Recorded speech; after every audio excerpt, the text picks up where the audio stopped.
More than a week of asking, but the families of the Gaza captives finally got their meeting with Prime Minister Benjamin Netanyahu.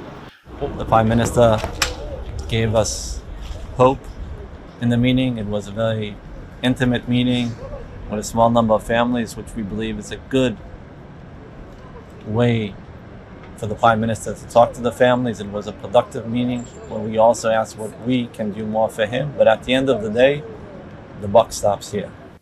Israeli media is reporting that the government wants a deal with Hamas that will secure the release of elderly male and female captives.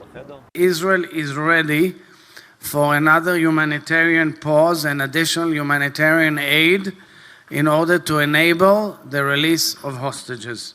And the responsibility lies fully with Sinwar and the leadership of Hamas.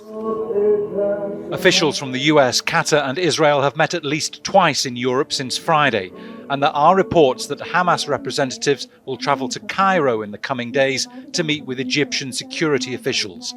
That'll be the first meeting since the previous ceasefire collapsed more than 2 weeks ago.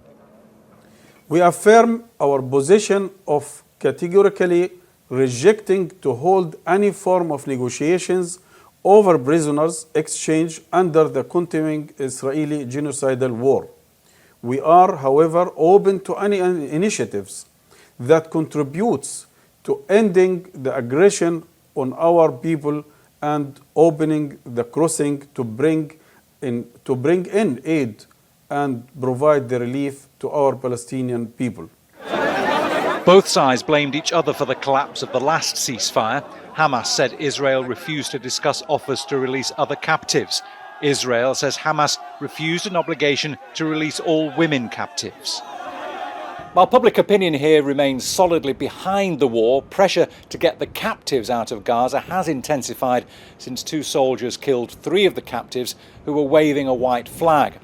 And the latest meeting in Warsaw between the Prime Minister of Qatar and the heads of Mossad and the CIA was described as positive. A source there said that no agreement on negotiations is expected imminently. Bernard Smith, Al Jazeera, Tel Aviv.